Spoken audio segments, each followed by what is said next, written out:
आज का चैप्टर है सर्वनाम है। आज का चैप्टर क्या है? सर्वनाम है। तो हिंदी का आज का चैप्टर सर्वनाम है। तो सर्वनाम है क्या? सर्वनाम किसे कहते हैं ना? सभी नाम के अंदर जो है कुछ न कुछ गुण छिपा हुआ रहता है। तो इसको कहते हैं संज्ञा के बदले में जो शब्द आता है उसे सर्वनाम कहते हैं। संज्ञा के बदले में, या ऐसे इसको कहेंगे, इस रूप से कहेंगे, संज्ञा के बदले में जो शब्द आवेला वही कहाए सर्वनाम हो ना।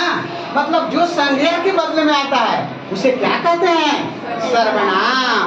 अब देखो टाइप्स ऑफ सर्वनाम, सर्वनाम के भेद। सर्वनाम का फर्स्ट भेद हो गया पुरुषवाचक, सेकंड निश्चयवाचक, थर्ड में हो गया प्रश्नवाचक, फोर्थ में निजवाचक, फिफ्थ में अनिश्चयवाचक, सिक्स्थ में संबंधवाचक। अब देखो इसका पुरुषवाचक सर्वनाम किसे कहते हैं? पुरुषवाचक सर्वनाम। अब सर्वनाम को थोड़ा सा अच्छा से समझ लो फिर से। जैसे उसके पिताजी बाजार से आ रहे थे, तो यहाँ उसके हो गया सर्वनाम। मैं अपने पापा को खेलने के लिए बोला ना, अपने पापा को, तो अपने हो गया सर्वनाम।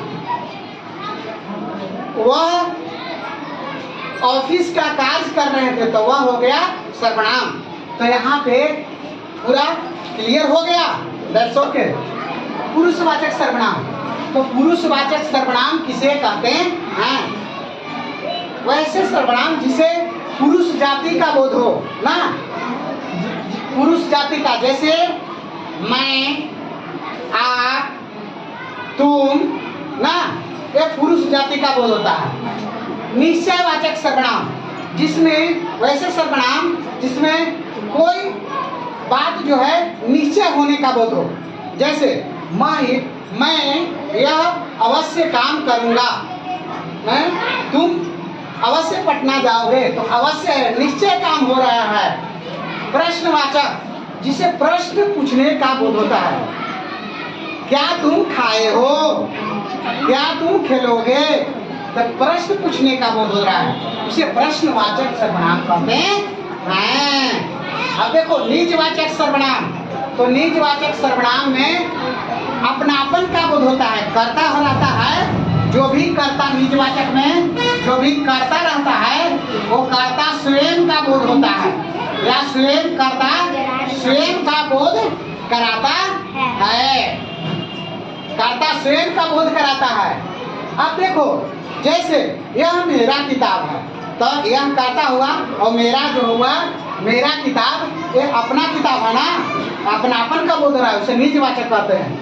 अनिश्चयवाचक, जिस इस सर्वनाम में कोई भी काम को अनिश्चय का बोध होता है। देखो जैसे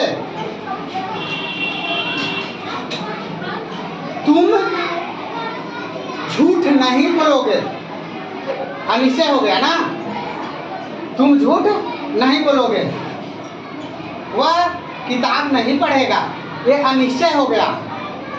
और लास्ट तुम्हारा है संबंधवाचक।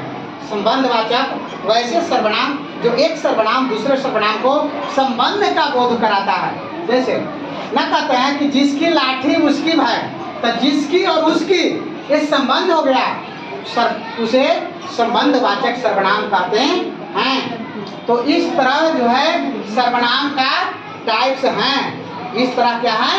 सर्वनाम का टाइप्स हैं। और पुरुषवाचक सर्वनाम, 3 स्टूडेंट खड़े हो जाओ, खड़ी हो जाओ, हाँ खड़े हो गए, 3 ओनली फॉर 3 स्टूडेंट। इसमें है क्या कि मान लो कि तुम्हारा नाम है क्रिस, उसका मिंशु और इसका धर्मेंद्र। तो इसमें है क्या कि तुम बोला कि वे आदमी, उससे बोल रहे हो वे आदमी खेलने जा रहे हैं, तो बोल रहे हो उससे। तो जो सुन रहा है ना, तुम बोल रहे हो, तो तुम उत्तम पुरुष, जो सुन रहा है वो मध्यम पुरुष, जो तुम बोल रहे हो तो तुम क्या हो गया? उत्तम पुरुष। जो सुन रहा है वो मध्यम पुरुष, जिसके बारे में बोला जा रहा है वो अन्य पुरुष। जैसे तुम बोल रहे हो वे बाजार जा रहे हैं, बोल रहे हो उससे, तो वो जो है वो बोल रहे हो तुम मुन्ना से। मान लो कि मुन्ना हो गया सेकंड, तो सेकंड जो सुन रहा है वो हो गया मध्यम पुरुष, और जो बोल रहा है वो उत्तम पुरुष, और जिसके बारे में बोला जा रहा है वो अन्य पुरुष हुआ। इस प्रकार उत्तम पुरुष, मध्यम पुरुष और अन्य पुरुष ये सर्वनाम का जो है चैप्टर, ये आज का चैप्टर समाप्त हुआ।